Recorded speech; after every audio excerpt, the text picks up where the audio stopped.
Hello everyone, इन आया classes में आपका स्वागत है। आज हम क्लास 10th की हिंदी पुस्तक क्षितिज के पाठ मानवीय करुणा की दिव्य चमक इस पाठ का प्रश्न अभ्यास करेंगे। तो चलिए शुरू करते हैं।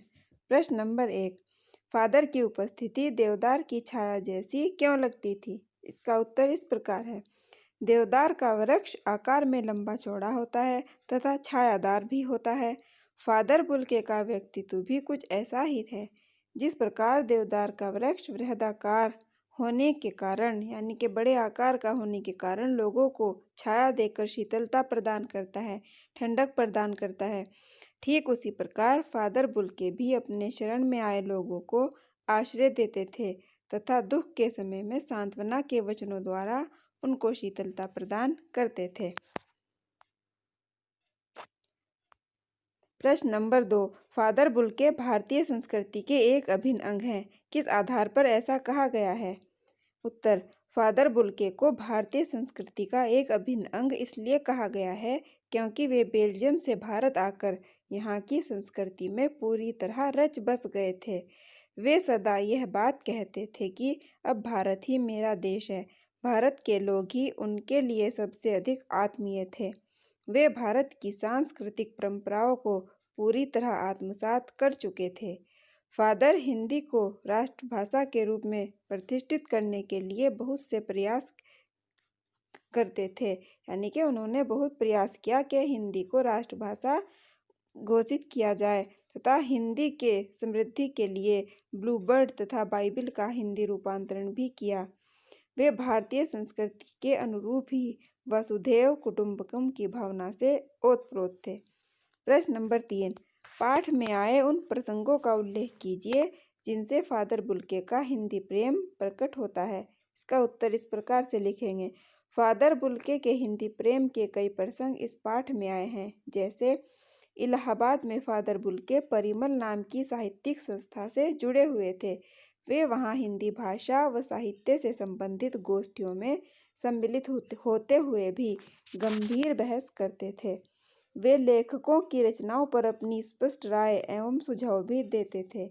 वे सड़क पर जा रहे लेखकों के पास साइकिल से उतरकर पहुंच जाते और उनकी रचनाओं पर बातचीत करते।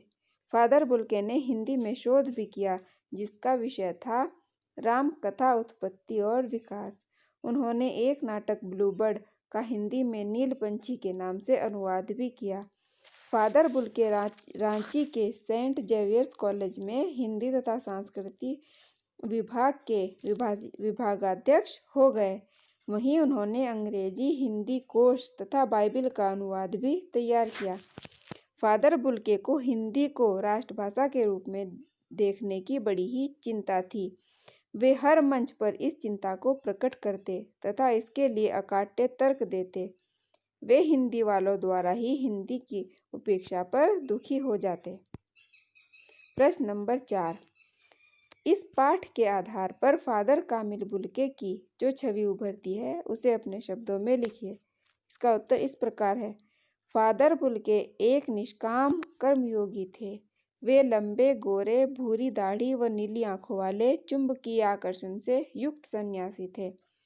यानी कि जिस तरह चुंबक सब लोहे को अपनी ओर आकर्षित करता है, इसी तरह वे लोगों को अपनी ओर आकर्षित करते थे। अपने हर प्रियजन के लिए उनके हृदय में ममता व अपनत्व की अमृतमयी भावना उमड़ती रहती थी। उनके व्यक्तित्व में मानवीय करुणा की दिव्य चमक थी। वे अपने प्रियजनों को आशीषों से भर देते थे। वे भारत को ही अपना देश मानते हुए यहीं की संस्कृति में रच बस गए थे। वे हिंदी के प्रकांड विद्वान थे एवं हिंदी के उत्थान के लिए सदैव तत्पर रहते थे। उन्होंने हिंदी में PhD की उपाधि प्राप्त करने के उपरांत, यानी कि PhD की उपाधि जब उन्होंने प्राप्त कर ली, उसके बाद ब्लू बर्ड तथा बाइबिल का हिंदी में अनुवाद भी किया। फादर बुल्के अपने स्नेही जनों के व्यक्तिगत सुख दुख का सदा ध्यान रखते थे। वे रिश्ते बनाते थे तो उन्हें तोड़ते नहीं थे।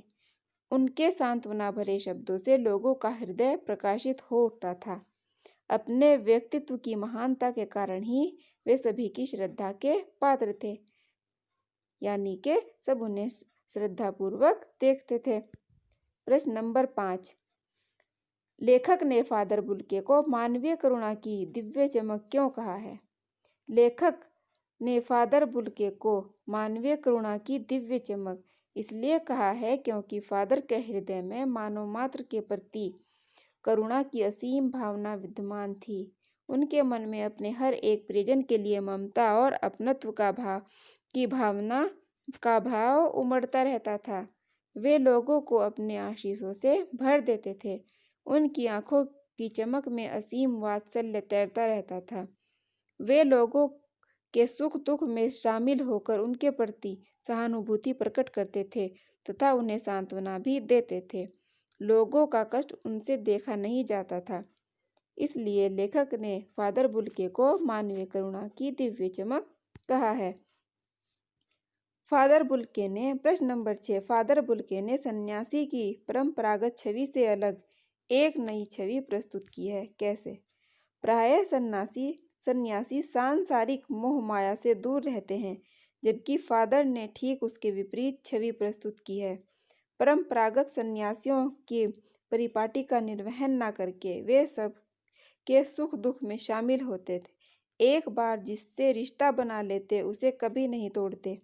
सबके प्रति अपनत्व, प्रेम और गहरा लगाव रखते थे। लोगों के घर आना जाना नित्य प्रति काम था। उनका मतलब रोज का काम था। इस आधार पर कहा जा सकता है कि फादर बुल्के ने सन्यासी की परंपरागत छवि से अलग छवि प्रस्तुत की। प्रश्न नंबर 7, आशय स्पष्ट कीजिए। नम आँखों को गिनना स्याही फैलाना है। इसका उत्तर इस प्रकार है। प्रस्तुत पंक्ति का आशय है कि फादर बुल्के की मृत्यु पर वहां उपस्थित नम आँखों वाले व्यक्तियों के नामों का उल्लेख करना सिर्फ स्याही को बर्बाद करना है। कहने का आशय है कि आंसू बहाने वालों की संख्या इतनी अधिक थी कि उन्हें गिनना संभव नहीं था। फादर को याद करना एक उदास शांत संगीत को सुनने जैसा है।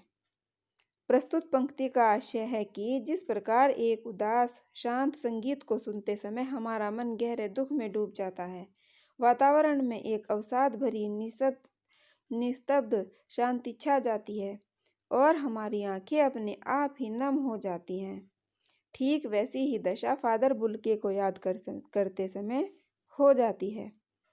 रचना और अभिव्यक्ति। प्रश्न नंबर 8, आपके विचार से बुल्के ने भारत आने का मन क्यों बनाया होगा? इसका उत्तर इस प्रकार लिख सकते हैं।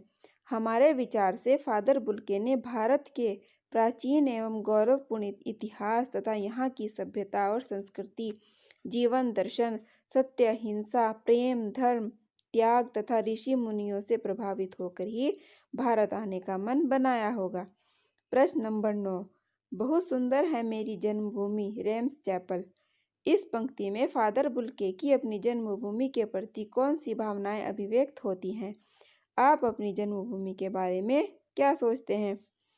उत्तर, फादर कामिल बुल्के की जन्मभूमि रेम्स चैपल थी।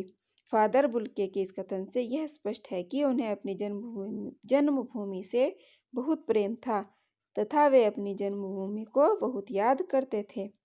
मनुष्य कहीं भी रहे, परंतु अपनी जन्मभूमि की स्मृतियाँ हमेशा उसके साथ ही रहती हैं। वे हमेशा अपनी जन्मभूमि को याद करता है। हमारे लिए भी हमारी जन्मभूमि अनमोल है। हमें अपनी जन्मभूमि की सभी वस्तुओं से प्रेम है। यहीं हमारा पालन पोषण हुआ, अतः हमें अपनी मातृभूमि पर गर्व है। हम चाहें जहाँ भी रहें, परंतु ऐसा कोई भी कार्य नहीं करेंगे जिससे हमारी जन्मभूमि को अपमानित होना पड़े। प्रश्न नंबर 12, निम्नलिखित वाक्यों में समुच्चय बोध छांटकर लिखिए। तब भी जब इलाहाबाद में थे और तब भी जब वह दिल्ली आते थे। इस वाक्य में और एक समुच्चय बोध है। माँ ने बचपन में ही घोषित कर दिया था कि लड़का हाथ से गया। इसमें दो वाक्यों को जोड़ने वाला शब्द की है, इसलिए यह समुच्चय बोध है। वे रिश्ता बनाते थे तो तोड़ते नहीं थे। इसमें समुच्चय बोध है। तो उनके मुख से सांत्वना के जादू भरे दो शब्दों को सुनना एक ऐसी रोशनी से भर देता था जो किसी गहरी तपस्या से जन्मती है। इसमें समुच्चय बोधक शब्द जो है। पिता और भाइयों के लिए बहुत लगाव मन में नहीं था, लेकिन वो स्मृति में आकर डूब जाते थे। इस वाक्य में समुच्चय बोधक शब्द लेकिन है। यहाँ पर इस पाठ का प्रश्न अभ्यास समाप्त होता है। आशा है आपको समझ में आया। अगर आप इस चैप्टर का PDF डाउनलोड करना चाहते हैं तो लिंक डिस्क्रिप्शन बॉक्स में मिल जाएगा। और वीडियो को लाइक करें, शेयर करें और चैनल को सब्सक्राइब करके बेल आइकन को प्रेस करना मत भूलें।